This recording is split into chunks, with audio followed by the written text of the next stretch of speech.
하나님의 은총이 얼마나 또 이렇게 강하게 우리 가운데 임재했는지 몰라요.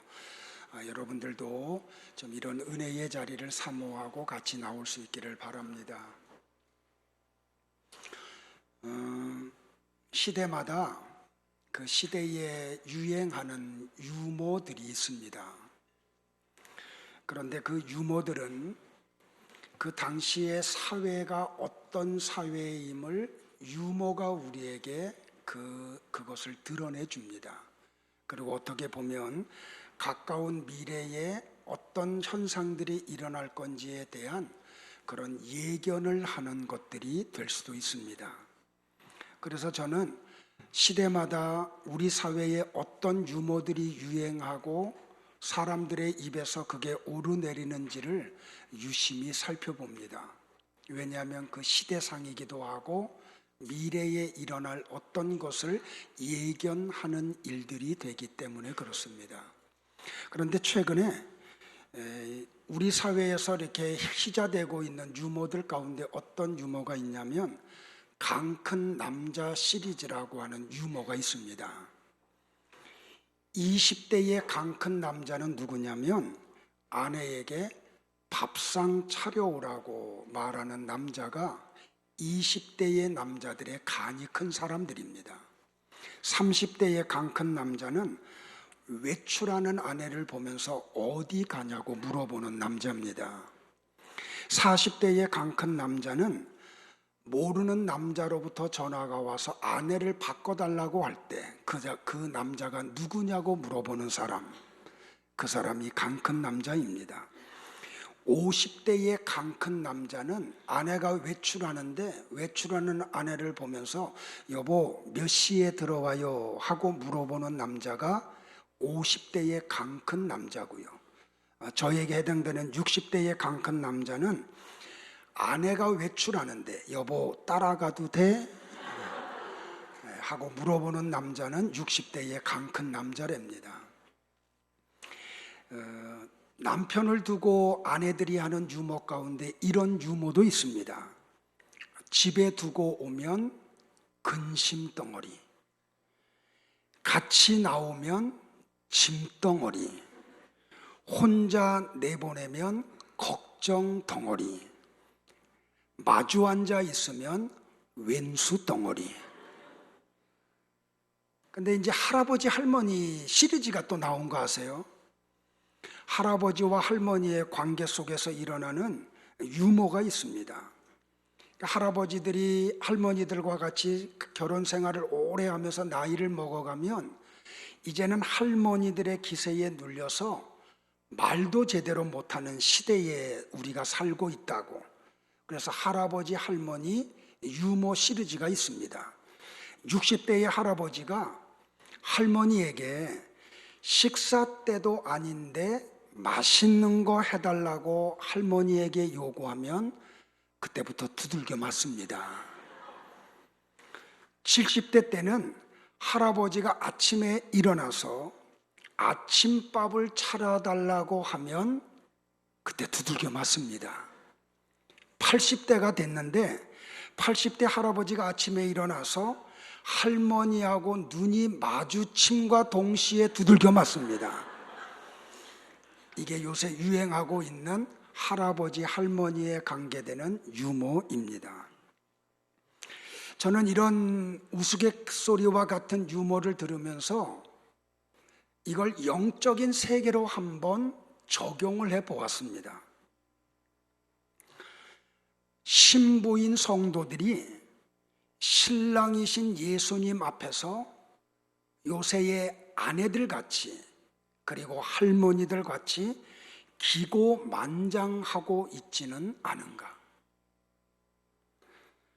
앞으로 남자들은 점점 길을 더 못 펴게 될 것이고 여자들은 점점 기고만장하는 시대가 점점 강하게 일어날 거예요. 그것은 성경이 우리에게 말하고 있는 거절할 수 없는 흐름이기도 해요. 그러면 우리의 그 시대 상황을 반영하고 있는 이런 유머들을 우리가 들으면서 우리는 영적인 세계의 거룩한 신부들로서 신랑이신 예수님 앞에 기고만장하고 있지는 않은가? 한번 돌아보기를 주의 이름으로 권고를 드립니다. 그런데 우리의 신랑이신 예수님은 신부인 성도들이 기고만장하게 사는 것을 허락을 안 하세요. 그들을 그렇게 방치해서 오만방자하게 살다가 타락해서 지옥 백성 되는 것을 원하지를 않으세요. 그래서 우리의 신랑 되신 예수님은 신부인 성도들을 자꾸 낮은 자리로, 작은 자로 만들어 버리시고 마세요. 그게 오늘 본문에 나오는 바울에 대한 이야기예요. 우리는 사도 바울의 이름이 사울이라는 이름도 가지고 있다는 것을 기억하세요? 많은 사람들이 알기를 회심하기 전에 바울의 이름은 사울이었고 회심하고 난 다음에 그가 바울로 이름을 바꿨다고 생각을 해요. 그러나 그렇지 않아요. 바울은 태어나자마자 두 가지 이름을 가지고 살았어요. 사울이라는 이름과 바울이라는 이름을 말이에요. 사울이라는 이름은 히브리식 이름이고 바울이라는 이름은 로마식 이름이에요. 그런데 성경을 연구해 보면 오묘한 게 뭐냐면 회심하기 전에 바울을 성경은 사울로만 소개를 해요. 그리고 회심한 이후에는 사울이라는 이름을 언급을 하지 않고 바울이라는 이름만 사용을 해요. 여러분들이 바울 서신 13권을 읽어보면 그 서신서마다 바울은 자기의 이름을 그 독자들에게 소개할 때마다 바울로서 바울로 소개하고 있는 것을 발견하게 될 거예요. 왜 바울은 편지를 쓸 때마다 자기의 이름을 사울로 소개를 하지 않고 바울로스로만 소개를 했을까요? 그리고 바울이라는 이름으로 항상 편지의 처음을 시작을 해요. 왜 그랬을까요? 우리는 다음 주에는 두 개의 복음이라는 제목으로 똑같은 본문인 로마서 1장과 2절을 가지고 1시간 동안 말씀을 상고할 거예요. 오늘은 나는 사울인가 아니면 바울인가 라는 주제를 가지고 말씀을 대연할 때 여러분이 이 설교를 들으면서 나는 사울의 삶을 살고 있는가 아니면 회심한 바울의 삶을 살고 있는가를 돌아보는 시간이 되기를 주의 이름으로 권면을 드려요. 그런데 중요한 것은 눈 좀 뜨실까요? 설교 시간에 습관적으로 눈을 감는 분들이 계신데 그렇게 하지 마세요. 좋지 않아요. 자, 사울이라는 이름으로 살 때도 그는 아브라함의 자손이었어요. 그는 성경 속에 있던 사람이었어요. 그는 정해진 절기가 되면 짐승을 가지고 예루살렘 성전을 출입하며 제사, 지금으로 말하면 예배를 드리던 사람이었어요. 그는 철저하게 믿음을 따라 산다고 자부심을 가지고 있던 사람이었어요. 그런데도 불구하고 하나님은 사울이라는 신앙과 사울이라는 이름으로 살았던 삶을 하나도 인정을 하지 않아요. 오히려 너는 나를 박해하는 자였다라고, 너는 나를 박해하는 삶을 살았다고 엄하게 이야기를 해요. 자, 그렇다면 나와 여러분이 지금 교회에 나오고 성경책을 손에 들고 성경을 읽으며 예배를 드리고 그리고 우리가 설교를 듣는다고 하는 것이 곧 바울이라는 입증이 아님을 알아야 돼요. 그래서 오늘 이 설교를 통해서 나는 사울인가 아니면 바울인가를 스스로 돌아보기를 바라고, 만약에 이 말씀을 통해서 나는 아직도 사울의 영역에 머물러 있다고 판단이 되면 하나님 앞에 이렇게 기도하세요. 우리가 할 수 없는 영역이니까 다메섹 도상에 가던 사울을 빛으로 찾아오시고 소리로 그를 부르셔서 회심하게 해서 바울 되게 하셨던 그 하나님의 은혜가 내게도 좀 이루어지게 해달라고, 탄식하며 기도하시기를 주의 이름으로 축복을 해요. 자, 첫 번째는 나는 사울입니까? 바울이 사울이라는 이름으로 살 때 그는 어떤 삶을 살았습니까? 사도행전 9장은 사울이 회심하는 장면을 누가가 성령의 감동을 받아서 기록을 했습니다. 근데 9장 1절 이하에 보면 사울이 어떤 삶을 살았다고 누가가 우리에게 소개를 하나요? 그는 성도들을 향하여 살기가 등등했습니다. 그래서 그는 스데반 집사님을 돌로 쳐서 죽여야 되는 게 맞느냐 틀리냐라고 하는 문제가 생겼을 때 그도 가표의 표를 함으로 유대인들이 돌을 던져서 스데반 집사님을 죽이는 일에 그도 동참을 합니다. 그런데 그것에 만족을 하지 않고 그는 대제사장에게 허락을 받아 그리고 군대를 이끌고 다메섹에 있는 성도들을 잡으러 지금 올라가고 있습니다. 다메섹에 있는 회당에서 모여서 예수 그리스도의 복음을 따르는 사람들을 잡아들이기 위해서 말입니다. 그가 다메섹에 이르렀을 때에 호련히 하늘로부터 태양빛과 비교가 되지 않는 태양빛보다 더 강력한 빛이신 예수님이 그를 둘러 비춰 버리셨습니다. 그러자 사울과 그를 따르던 대제사장의 군인들이 땅에 엎드러져 버렸습니다. 그 엎드러진 자들을 향하여 하늘에서 소리가 들렸습니다. 사울아, 사울아, 네가 어찌하여 나를 핍박하느냐라고 말입니다. 예수님은 사울을 부르는데 바울로 부르지 않고 사울로 불렀습니다. 그것도 2번에 걸쳐서 불렀습니다. 그 후에 바울은 자신의 신앙을 간증할 때마다 자기를 바울로 소개하지 아니하고 예수님을 박해하던 자의 삶을 살았던 사울로 자기를 소개합니다.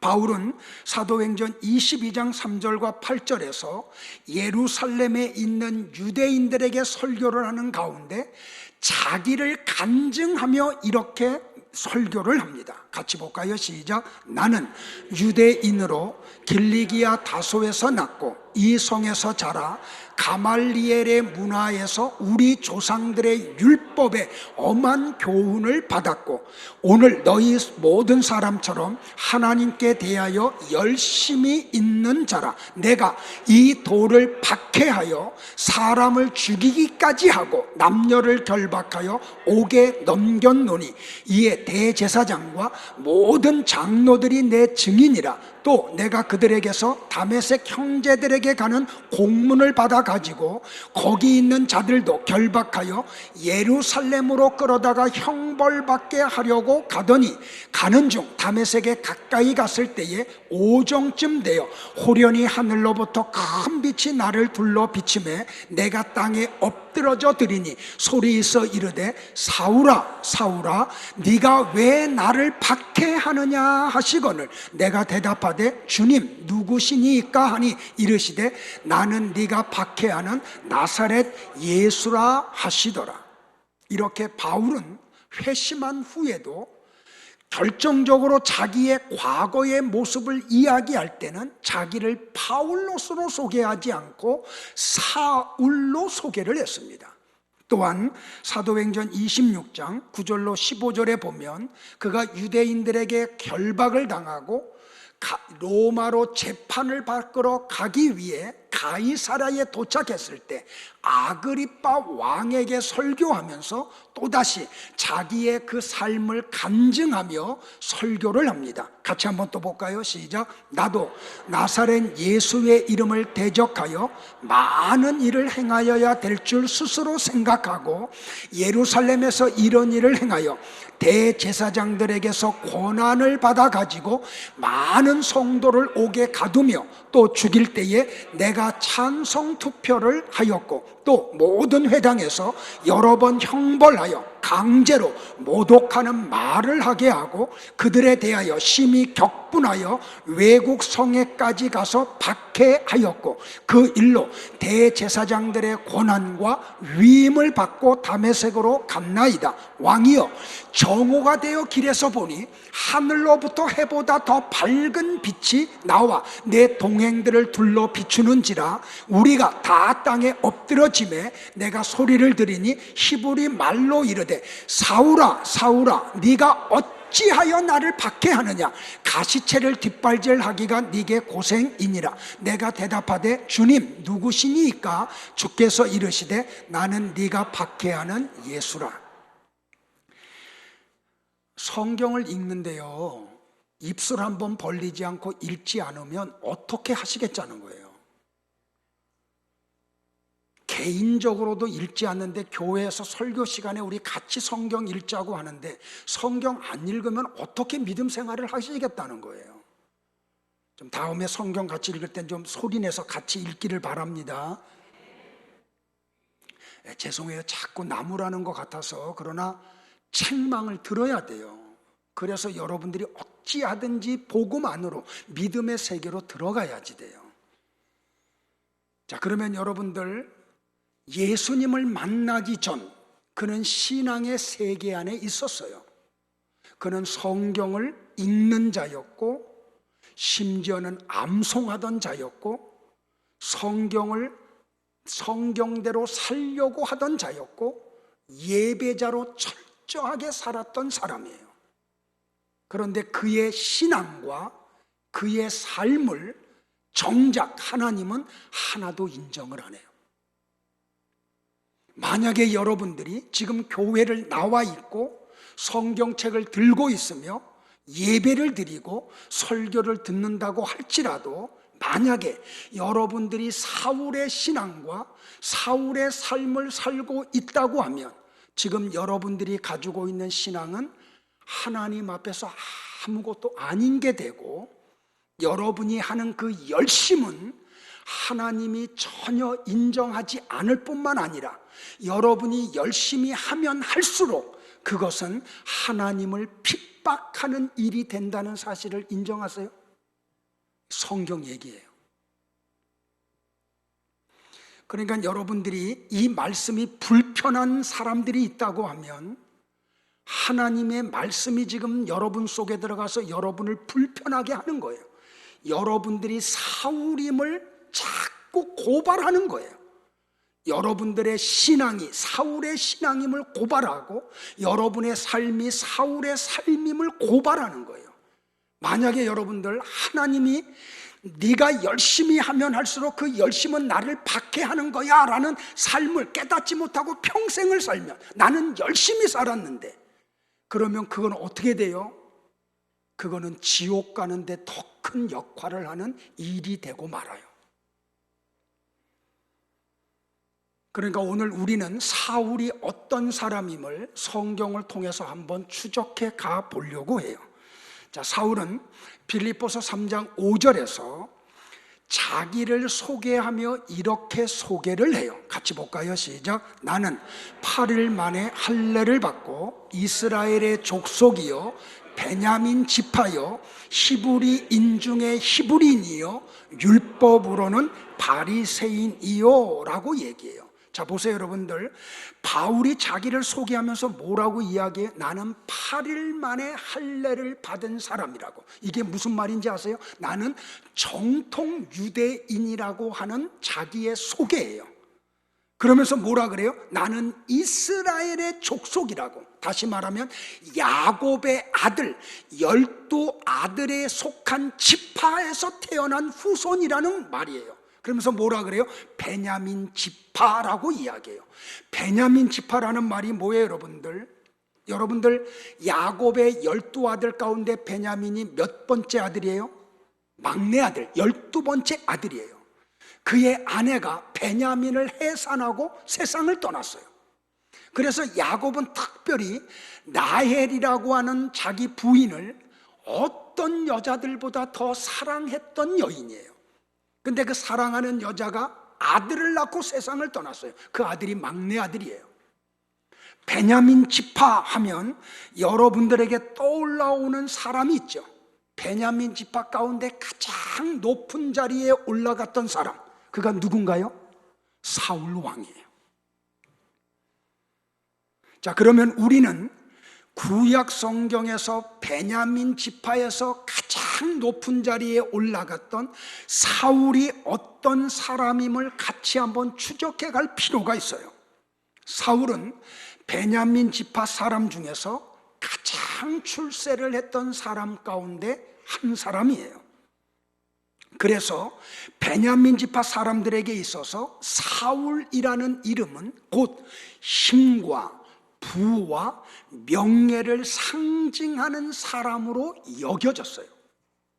그래서 특별히 이스라엘 사람들 중에서도 베냐민 지파 출신 사람들은 이 사울의 삶을 사모했어요.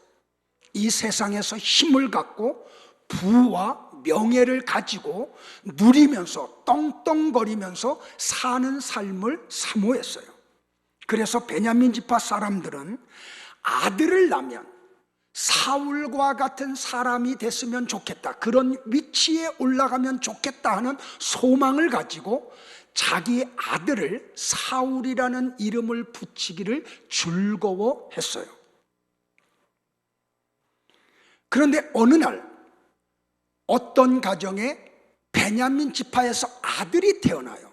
그러자 아버지는 그 구약 시대에 있었던 베냐민 지파 사람 가운데 가장 높은 자리에 올라갔던 사울의 삶을 이 사람도 살았으면 좋겠다 해가지고 자기 아들의 이름을 히브리식으로 사울이라고 지었고, 그리고 그는 로마 시민권자였기 때문에 로마의 이름을 또 하나 지어서 바울이라는 이름을 지었어요.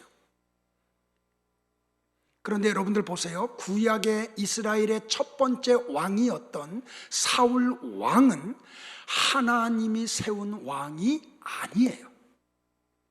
이스라엘 백성들이 하나님의 왕됨을 인정하지 않고 그 하나님의 왕됨을 스스로 버리고 하나님 앞에 인간의 왕을 요구를 해요. 때를 쓰죠. 그래서 하나님이 그들의 그 요구를 받아서 세운 왕이 사울 왕이에요. 근데 여러분들 보세요. 이스라엘 백성들이 출애굽하고 가나안 땅에 와서 400여 년을 사는 사사시대에 하나님은 그들의 왕이셨어요. 그래서 그 왕이신 하나님은 이스라엘 백성들을 다스리시고 그들이 어려움이 올 때 그들을 도와주셔서 그들에게 평강을 더하여 주셨어요. 그런데 이 사사시대의 말미에 와서 이스라엘 백성들의 삶이 바뀌어져요. 그 사사시대 마지막에 이스라엘 백성들의 삶의 패턴이 어땠어요? 사사기 기자는 사사기 21장 25절, 사사기의 마지막 장 마지막 절에서 사사시대의 이스라엘 백성들의 삶의 패턴을 우리에게 소개를 해줘요. 같이 볼까요? 시작. 그때에 이스라엘의 왕이 없으므로 사람이 각기 자견의 소견에 옳은 대로 행하였더라. 여러분들 뭔가 이상하지 않아요? 이 시대는 사사시대지 왕정시대가 아니에요. 이스라엘의 왕정시대는 사무엘 상기부터 시작이 돼요. 그런데 왜 아직 왕도 없는 이스라엘 백성들의 삶을 소개를 하면서 사사기 저자는 왜 이스라엘의 왕이 없다고 이야기를 했을까요? 그들의 왕은 하나님이셨어요. 그런데 이스라엘 백성들이 하나님을 더 이상 왕으로 인정하지 않았어요. 그래서 왕의 다스림을 거절했어요. 하나님을 왕으로 모시지 않고 왕 대신 하나님의 다스림을 받지 않는 사람들은 자연스럽게 어떤 삶의 세계로 들어가나요? 자기 소견에 옳은 대로 사는 삶 속으로 들어가 버리고 말아요. 그래서 아무리 하나님이 목사를 통해서 말씀을 대언하는 소리를 들어도 이 말씀대로 살아가지를 않아요. 여전히 자기 소견에 묶여서 자기 소견에 옳은 대로 살아가 버리고 말아요. 다시요, 이 사울 왕은 하나님이 필요로 해, 그들에게 필요로 해서 주신 왕이 아니에요. 이스라엘 백성들이 하나님에게 떼쓰고 떼써서 하나님을 버리고 얻은 왕이 사울 왕이에요. 그러므로 사울은 이스라엘이 요구해서 얻은 왕이지 하나님이 그들에게 필요로 해서 주신 왕이 아님을 알 수 있죠. 자, 그러면 사무엘서 기자는 사무엘상 9장 1절과 2절에서 첫 번째 왕이 됐던 그들이 요구해서 얻었던 사울을 어떤 사람으로 소개하고 있나요? 사무엘상 9장 1절과 2절을 같이 봅니다. 좀 마음 상해하지 마시고요. 여러분들 나무랬다고 여러분 위에서 하신 말씀이니까. 그래서 마음이 상해서 말씀까지 거절하면 안 되잖아요. 좀 듣기를 바랍니다. 같이 볼까요? 시작. 베냐민 지파에 기스라 이름하는 유력한 사람이 있으니 그는 아비엘의 아들이요 스롤의 손자요 베고랏의 증손이요 아비야의 현손이며 베냐민 사람이더라. 기스에게 아들이 있으니 그의 이름은 사울이요 준수한 소년이라. 이스라엘 자손 중에 그보다 더 준수한 자가 없고 키는 모든 백성보다 어깨 위만큼 컸더라 라고요. 여기 보세요. 사무엘서 저자가 사울을 소개하면서 뭐라고 소개를 해요? 그는 준수한 소년이었대요. 그리고 외모를 이야기하는데 보통 이스라엘 남자들보다 어깨 위가 하나 더 있을 정도로 키가 큰 사람이었다고 이야기를 해요. 자, 히브리 사람들이 누구를 소개를 하면서 저 사람은 다른 사람들보다 어깨 위나 더 키가 큰 사람이야 라고 하는 이 표현은 당시 이스라엘 백성들이 흔히 쓰던 관용구예요. 그러니까 다시 말하면 어떤 사람을 그렇게 표현할 때는 그 사람의 외모가 출중할 뿐만 아니라 그 사람의 성품도 다른 사람들과 비교할 수 없을 만큼 고상하고 그는 능력도 다른 사람이 갖고 있지 못할 만큼의 엄청난 능력을 가진 사람을 이야기할 때 쓰는 관용구가 어깨 위만큼 더 크더라라고 하는 표현을 썼다는 거예요. 자, 그렇다면 사울은 어떤 사람이에요? 하나님을 의지하는 사람이 아니고 세상의 잘남과 능력과 지식으로 살던 사람을 이야기해요. 그게 사울이에요. 근데 보세요, 여러분들. 세상 사람들은, 아니 신앙 안에 있다는 사람들조차도 그런 사울의 삶을 동경을 해요. 그런 사울의 삶이 그런 삶을 나도 살았으면 좋겠다라고 하는 바램들을 가져요. 그래서 내가 갖고 있지 못한 그런 준수함과 능력과 그런 어떤 지식을 가진 사람을 지도자로 세워서 그의 능력으로 내 삶조차도 그런 삶으로 들어가기를 원해요. 그래서 그런 사람을 지도자로 모시기를 원해요. 그러니까 베냐민 지파 사람들이 사울이라는 이름을 선호했던 이유를 아시겠어요? 아들을 낳으면 사울이라는 이름을 지어주기를 즐거워했던 이유를 기억하세요? 여러분들도 자녀들을 이렇게 결혼해서 낳았을 때 아들이 태어나면 무엇을 기대하고 그 아들에게 이름을 지어줬나요? 바로 이런 기준을 가지고 이름을 지어주지 않았나요? 딸이 낳았을 때도 말이에요. 그러니까 이 바울의 아버지도 그런 베냐민 지파 사람들이 가지고 있던 그런 이상형, 그런 이상형의 아들이 되었으면 좋겠다는 마음으로 아들을 낳았을 때 주저없이 이름을 사울이라고 지었던 거예요.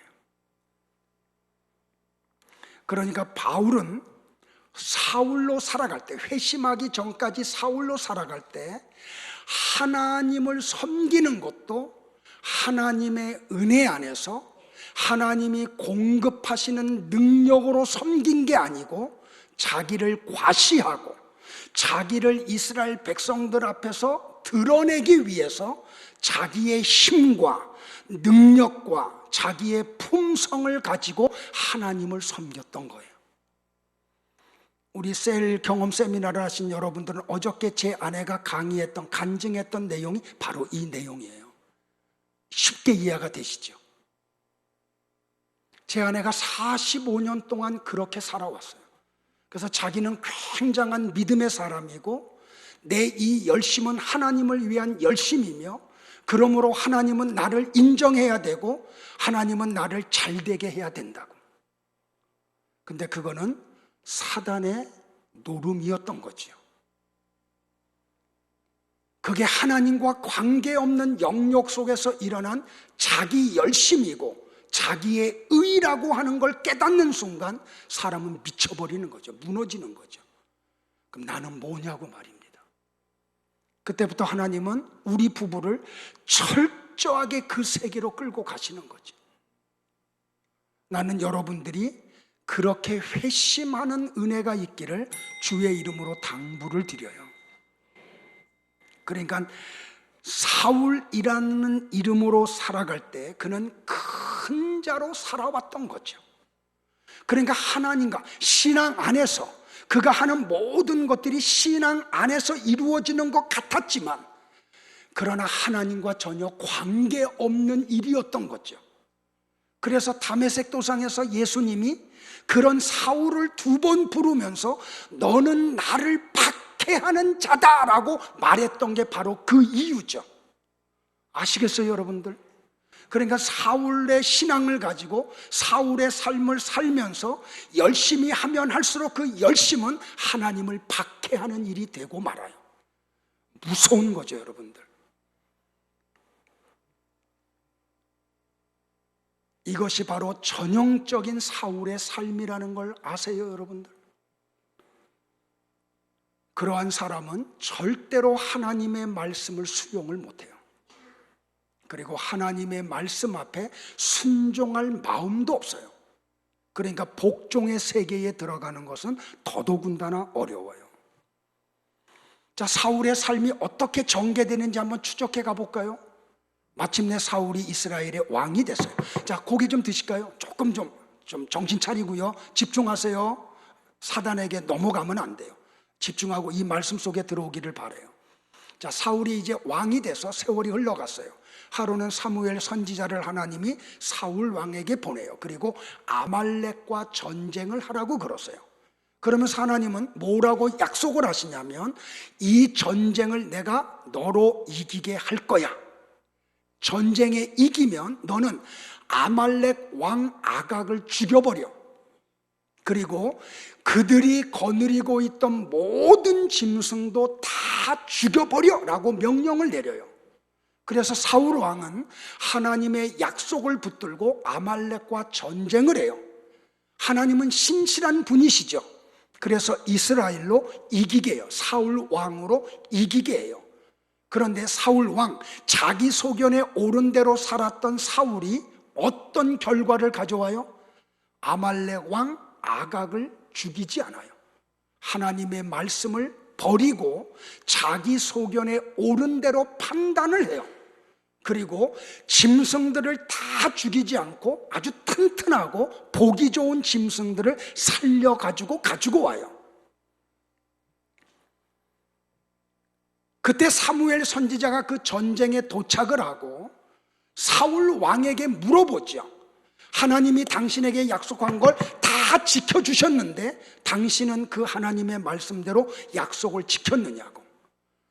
그랬더니 그 옆에 아각이 싱글싱글 웃으면서 사무엘을 비웃죠. 그리고 사울 왕이 살려놓은 짐승들이 그 그 천막 너머에서 막 음매하고 막 울지요. 그때 사무엘 선지자가 사울 왕을 꾸짖어요. 꾸짖음을 받은 사울이, 잘 들으세요 여러분들, 회개해요 안 해요? 회개 안 해요. 그리고 사무엘을 가르치면서 뭐라고 말하냐면 나는 옳고 하나님이 그르다라고 표현을 해요. 자, 사울 왕의 말을 들어보세요. 어떻게 인간의 도리로 전쟁에서 이긴 나라가 전쟁에 진 왕을 비참하게 죽일 수 있느냐는 거예요. 이거는 인간의 도리로 그렇게 하면 안 된다고 얘기를 해요. 그리고 그 짐승들은 하나님 앞에 제사를 드리는 제물로 드리려고, 너무 좋은 거니까 하나님 앞에 좋은 걸 드려야 되니까, 그래서 나는 하나님 앞에 제물을 드리려고 짐승을 살렸다라고 이야기를 해요. 자, 여러분들 어때요? 사울의 말을 믿음의 세계를 떠나서 어떤 인간의 도리적인 세계에서 들으면, 사울의 말을 듣는 순간 하나님은 무자비한 분이 돼버리고 말아요. 그리고 사울 왕은 굉장히 도의가 있고 도덕적이며 윤리를 아는 사람같이 드러나요. 그게 사울의 삶이에요. 자, 사울 왕의 말을 우리가 믿음 바깥에서, 하나님 바깥에서 들으면 그렇게 건강하고 튼실한 짐승을 하나님 앞에 제물로 드리는 게 예배자로 바른 거죠. 그러니까 그렇게 이야기함으로 나는 옳고 하나님은 그름을 지금 사울이 말하고 있는 거예요. 그게 사울이에요. 그게 사울의 신앙이고 그게 사울의 삶이에요. 그러니까 이런 삶을 살면 살수록 그의 삶은 하나님을 어렵게 하는 거예요. 신앙을 가지고, 바른 신앙을 가지고 하나님을 경배하려고 하는 성도들로 하여금 착각을 일으키게 하고 신앙에서 멀어지게 만들어 버리고 말아요. 그래서 하나님이 어떻게 해요, 여러분들? 이 사건이 일어나고 난 다음에 하나님이 사울을 버려요. 그에게 부었던 성령을 거두어 가세요. 그리고 하나님은 더 이상 사울을 바라보지 않아요. 잘 들으셔야 돼요, 여러분들. 사람은 하나님과 하나님의 말씀 앞에서 복종해야 하는 존재예요. 아멘이 되세요? 자, 아멘이 되는 분들만 한번 아멘 할까요? 다시 한번 띄워주실래요? 한번 읽고 할게요. 이게 아멘이 안 되는, 억지로 흉내내지 마세요. 목사한테 보이려고. 인정이 안 되면 아멘 하면 안 돼요. 인정이 되는 분들만 아멘 하세요. 읽고요. 다 같이 시작. 사람은 하나님과 하나님 말씀 앞에서 복종해야 하는 존재입니다. 아멘. 아멘이 되세요? 그러면 그렇게 사시기를 주의 이름으로 축복을 해요. 결코 사람은 자신의 힘이나 지혜로 하나님의 뜻을 넘어서면 안 돼요. 제가 지난 주간에 청년들하고 전화를 좀 길게 하고 한 친구하고는 저녁에 만나서 밤 11시가 넘도록 상담을 했어요. 다시요. 결코 사람은 자신의 힘과 지혜로 하나님의 뜻을 넘어서서 살으면 안 돼요. 그것은 성도의 삶이 아니에요. 그것은 사울의 삶이에요. 하나님은 그런 사울 왕을 버리심으로 그러한 신앙과 그러한 생활은 나하고 관계없는 것임을 버리심으로 선언을 한 거예요. 명확하게 하신 거예요. 그러므로 나와 여러분은 사울의 신앙의 영역에 머무르면 안 돼요. 사울의 삶을 살으면 안 돼요. 그러면 하나님이 사울 왕을 버리셨듯이 그런 사람은 하나님이 버려요. 하나님과 관계없는 사람이기 때문에. 자, 두 번째로 넘어갈게요. 그러면 나는 바울입니까? 하나님은 이스라엘 백성들이 원해서 세웠던 사울 왕을 버리시고 하나님이 기뻐하는 사람을 이스라엘의 왕으로 세우세요. 그 하나님이 세운 왕이 누구예요? 다윗이에요. 다윗이요. 자, 그러면 여러분들, 다윗이 어떤 사람임을 찾아가 보면 바울의 삶이 어떤 것이고 하나님이 우리에게 원하는 신앙과 삶이 무엇인지를 알 수 있겠죠. 자, 바울은 베들레헴에서 살고 있던 이새의 8번째 아들이에요. 자, 하나님은 사울을 버리시고 난 다음에 당신의 마음에 합한 사람을 이스라엘의 왕으로 세우시기로 결정을 하세요. 그래서 사무엘 선지자에게 기름불에다가 기름을 담고 베들레헴에 사는 이새의 가정으로 가도록 허락을 하시죠. 그러니까 지금 사무엘 선지자는 뭐 하러 가는 거예요? 이스라엘의 진짜 왕, 하나님이 기뻐하는 왕, 이스라엘 백성들에게 필요한 왕을 세우러 지금 베들레헴으로 간 거예요. 그래서 사무엘 선지자는 이새에게 내가 왜 여기에 왔고 무엇 때문에 왔는지를 설명을 해요. 그랬더니 이새가 누구를 첫 번째로 데리고 와요? 첫째 아들을 데리고 와요. 그랬더니 그 첫째 아들도 어때요? 인간들이 요구해서 세웠던 사울 왕과 똑같았죠. 준수했고 사람들이 보기에 굉장히 탐낼 만한 외모를 가지고 있었죠. 그래서 사무엘도 착각을 하죠. 잠시 동안. 그래서 기름뼈를 취해가지고 그 첫 아들의 머리에다 기름을 붓고 이스라엘의 왕됨을 선포하려고 그랬죠. 그랬더니 하나님이 어떻게 해요? 사무엘 선지자의 행위를 중지하세요. 그러면서 뭐라 그래요? 너는 외모로 사람을 보지만 나는 중심을 보는 하나님이야 라고 이야기하죠. 그래서 이새의 첫째 아들이 불합격하지요. 그랬더니 이새는 연이어서 누구를 데리고 와요? 둘째와 셋째와 넷째와 다섯째와 여섯째와 일곱째 아들을 데려오죠. 어떻게 보면 세상적인 기준으로 순서대로 데려온 거죠. 그런데 하나님은 그들을 다 어떻게 해요? 거절하시죠. 그리고 났더니 사무엘 선지자가 이새에게 물어보죠. 당신 집에 아들이 이 일곱이 끝이냐? 라고 그랬더니 이새가 뭐라 그래요? 8번째 막내가 있습니다. 그런데 그는 이새가 뭐라 그래요?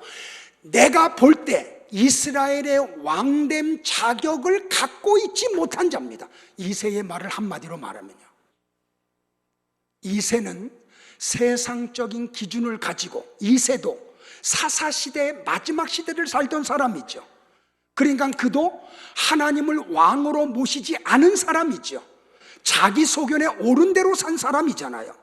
그러니까 세상적인 기준을 가지고, 잣대를 가지고 자기의 8아들 가운데 하나님이 왕으로 세운다고 하면 첫째부터 일곱째지 8째는 아니라고 판단을 한 거예요.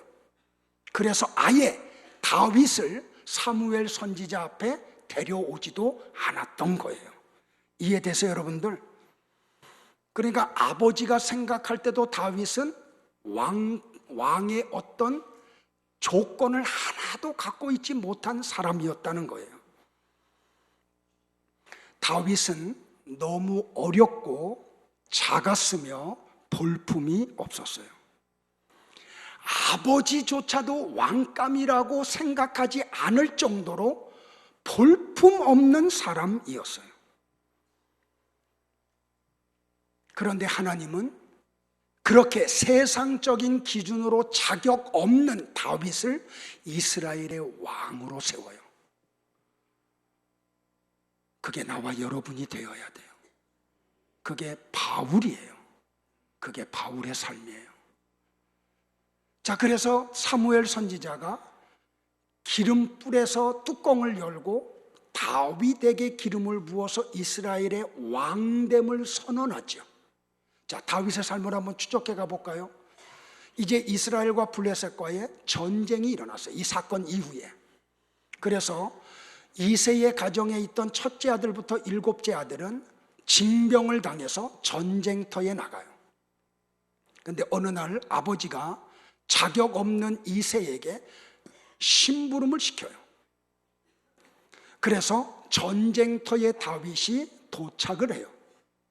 그런데 날마다 블레셋의 왕인 골리앗이 이스라엘에게 자꾸 전쟁을 복돋우면서 하나님을 멸시하고 이스라엘을 멸시하죠.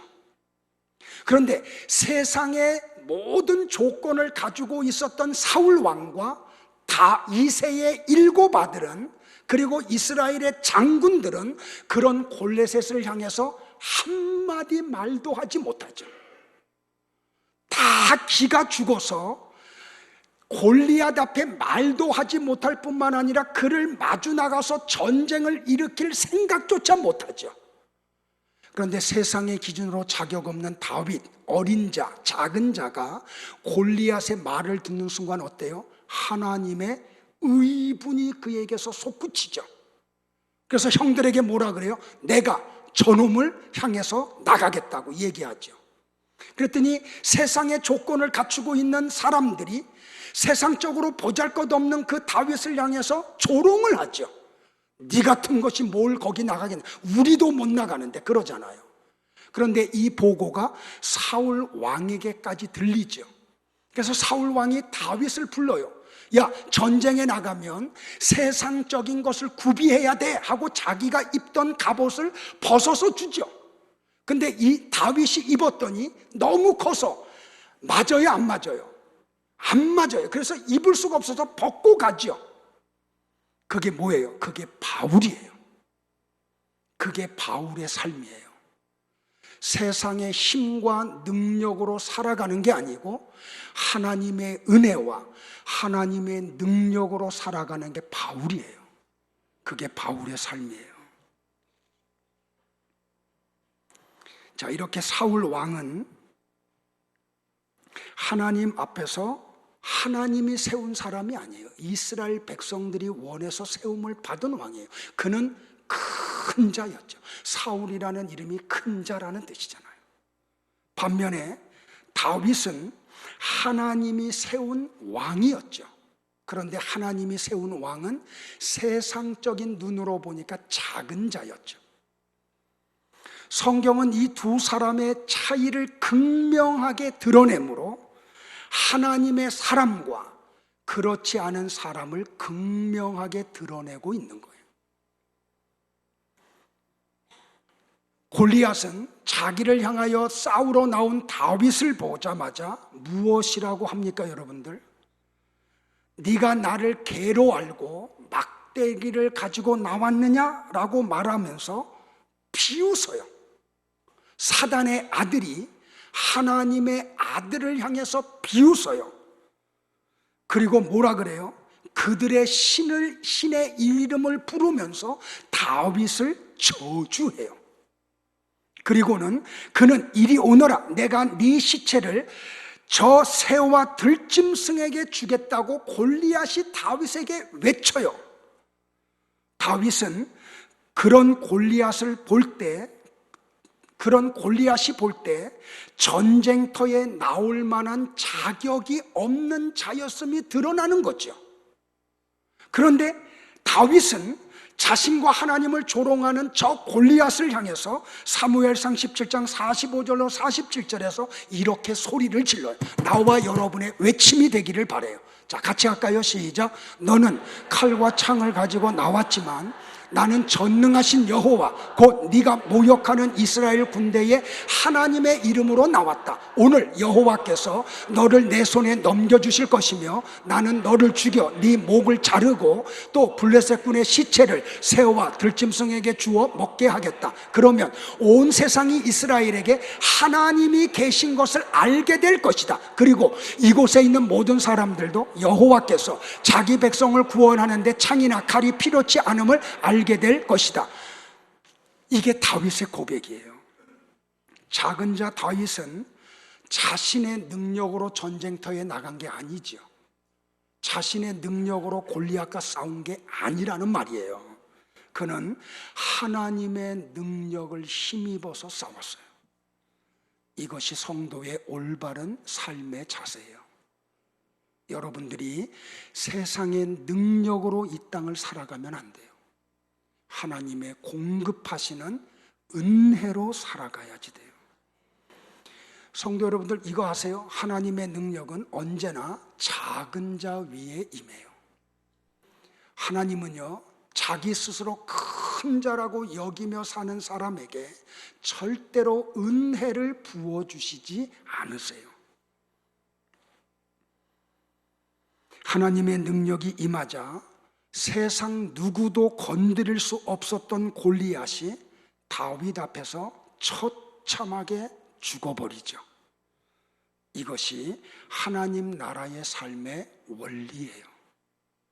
이것이 십자가의 원리예요.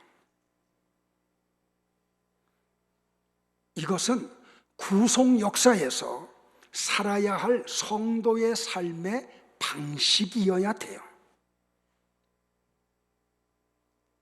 성도의 약함이 곧 강함이 된다는 것을 절대로 잊지 말기를 주의 이름으로 축복을 해요. 그래서 고린도서에서 바울이 뭐라고 고백을 해요? 그가 여러 가지 질병으로 인해 가지고 육신이 쇠약했어요. 세상 사람들이 볼 때 바울과 같이 힘없는 사람이 없어요. 근데 그가 그 질병 앞에서 무슨 고백을 해요? 내가 약할 때 내가 강해졌습니다. 그게 바울의 고백이었어요. 이거 인정하세요, 여러분들? 그런데 왜 여러분이 신앙 안에 있다고 하면서 여러분의 자녀들로 하여금 하나님의 능력을 입어서 살아야 됨을 가르치지 않고 자꾸 사울의 삶을 강요하세요, 여러분들? 세상에 스펙을 쌓으라 그러고 높은 자리에 올라가라 그러고 힘을 소유하라고 왜 요구하느냐고요. 그게 사울의 삶이고 그것은 하나님이 버리는 삶임을 아심에도 불구하고 왜 여러분의 자녀들을 바울로서 작은 자로 살라고 요구를 하지 않고 왜 사울로 살으라고 얘기를 하느냐는 말이에요. 나중에 여러분의 자녀들이 하나님으로부터 버림을 받아서 지옥 가서 여러분을 쳐다볼 때 여러분을 향해서 그 자녀들이 뭐라고 외칠 거예요? 왜 아버지, 왜 어머니 나를 바울로서로 살라고 하지 않고 사울로 살려고 했느냐고 영원한 지옥 형벌을 당하면서 이 외침을 여러분에게 외치지 않을까요? 그런데 왜 여러분들은 성경을 안다고 하면서도 여러분의 자녀들을 사울의 삶으로 자꾸 견인하고 있느냐는 말이에요. 야, 고3이면 학교 장사 1년만 쉬어도 돼. 공부해서 좋은 대학 들어가. 그게 뭐예요? 사울로 살으라는 거잖아요. 야, 좋은 회사 취직하기 전까지 네가 원하는 자리에 올라간 때까지 잠시 신앙생활 멈추고 그거 성취해. 그게 뭐예요? 그게 사울의 삶이잖아요. 그 사울의 삶은 하나님이 버리는 삶이라고 성경이 분명히 이야기하고 있잖아요.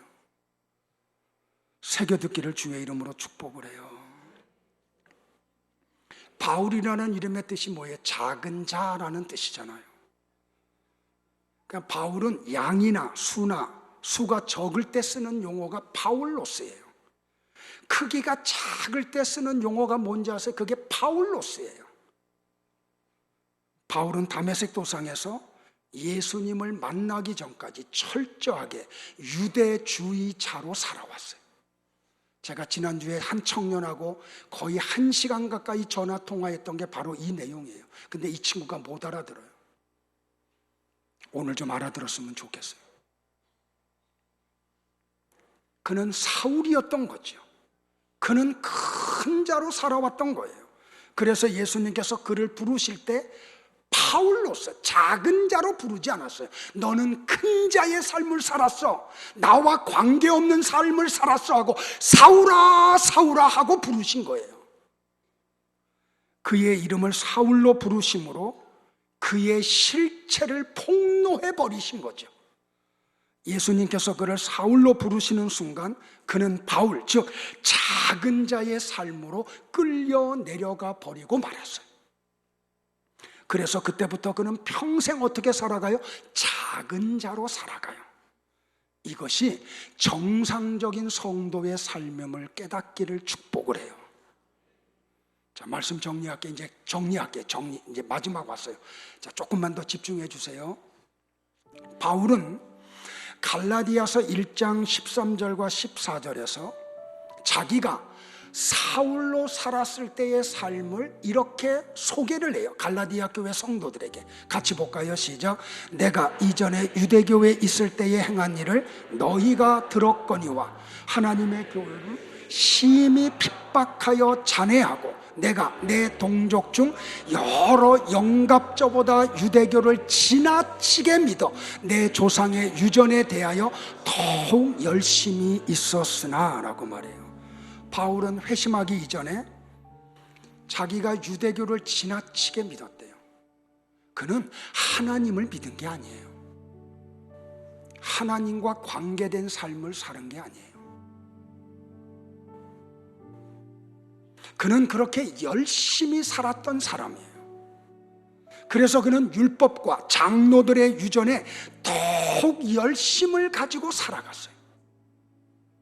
그가 얼마나 열심히 살았는지, 그리고 얼마나 착하게 살았는지 자신은 율법에 관해서는 조금도 흠이 없는 사람이라고 서슴없이 자기를 이야기해요. 나는 도덕적으로 단정했다는 거예요. 내가 옳았다는 거예요. 그는 세상의 큰 자로 살았던 거예요. 용서하세요. 오늘 교회 안에 이런 사람이 너무 많아요. 목사들 세계에 사울로 목회하는 분들이 너무 많아요. 장로님들 가운데 사울로 장로의 직을 하는 사람들이 너무 많아요.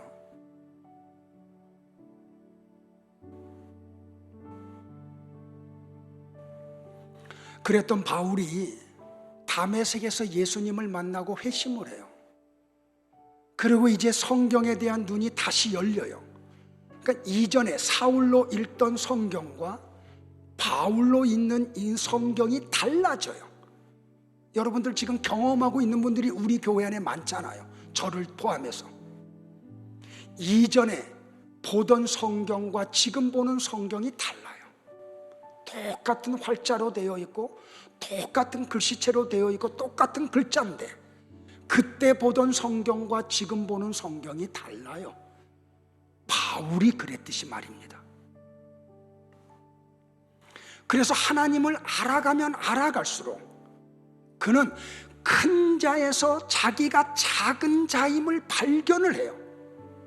그리고 이제는 망설임 없이 나는 더 이상 큰 자 사울이 아닙니다. 나는 작은 자 바울로스입니다 하고 고백을 해요.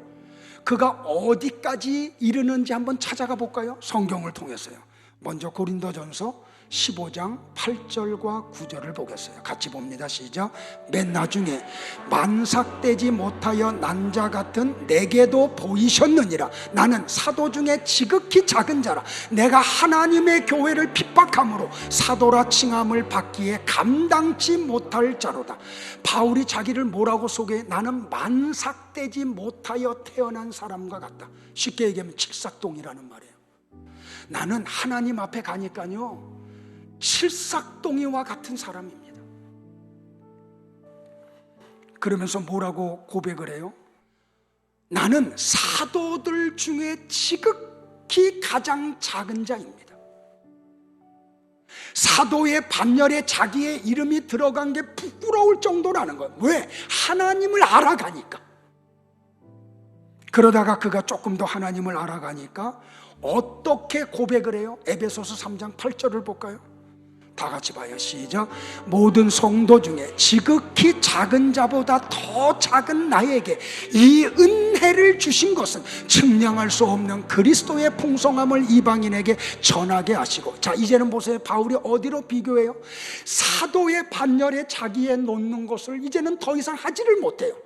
그래서 어디로 내려와요? 나는 성도 중에 지극히 작은 자보다 더 작은 자입니다. 여기까지 내려와요.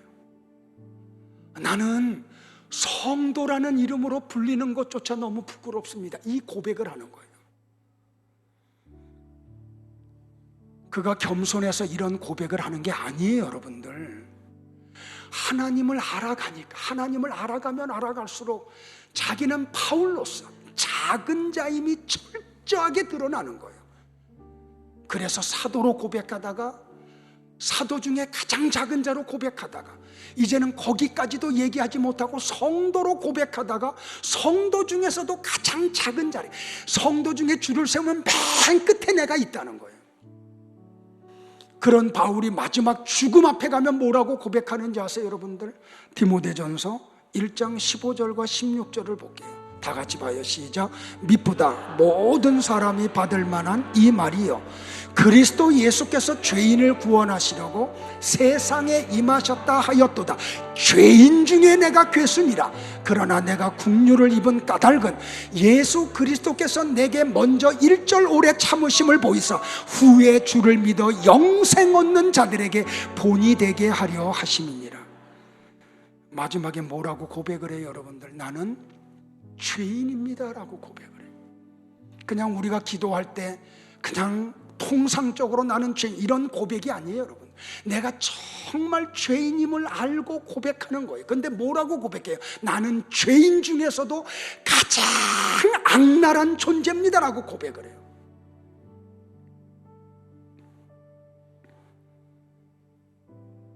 이건 무슨 말이에요? 나는 구원받을 자격이 하나도 내게 없다는 거예요. 내게 무슨 공로가 있어서 하나님이 나를 구원하신 게 아니라는 고백이에요. 이런 죄인 중에 괴수 같은 나를 구원하신 하나님은 이 세상에 어떤 사람도 다 구원하시는 분이심을 이야기하는 고백이에요. 나 같은 사람도 하나님이 구원하시는데 여러분조차야 하나님이 구원하시지 않겠느냐, 이 고백을 하시는 거예요. 어때요, 여러분들? 바울이 하나님의 세계로 들어가면 들어갈수록, 하나님을 알아가면 알아갈수록 자아인식이 점점 작아짐이 발견되지 않으세요?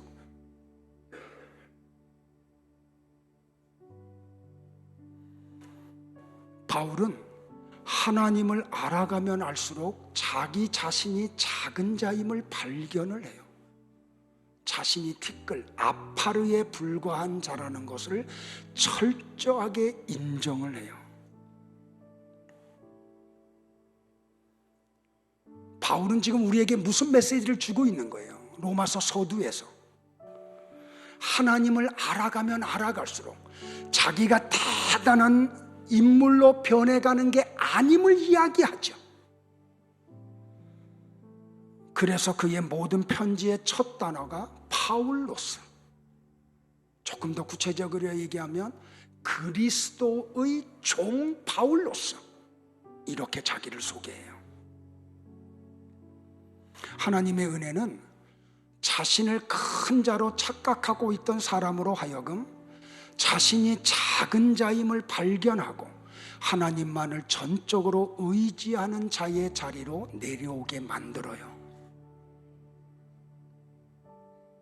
원래 피조물은 크신 하나님 앞에 작은 자로 지음을 받았어요. 우리가 작은 자로 큰 하나님 앞에 나아가야 그런 작은 자에게 하나님의 은혜가 공급되고 하나님의 긍휼이 임하며 하나님의 사랑이 우리를 덮어버려요.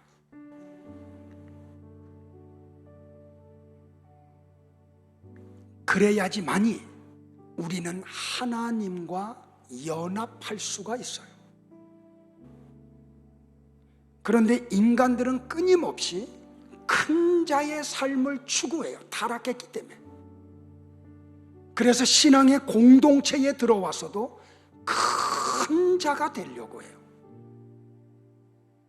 하나님 앞에서 큰 자의 흉내를 내는 것은 하나님의 크심을 인정하지 않음이 돼요. 그리고 하나님은 그러한 자를 멸망에 처해 버리고 말아요. 구원은 큰 자의 삶을 박살을 내고 작은 자로 만드는 것이 구원이에요. 여러분은 사울이십니까? 아니면 바울이십니까? 여러분은 사울의 신앙을 가지고 있습니까? 바울의 신앙을 가지고 있습니까? 아니, 여러분은 사울의 삶을 살고 있습니까? 바울의 삶을 살고 있습니까? 각자 자신을 돌아보기를 바랍니다. 기도하겠습니다.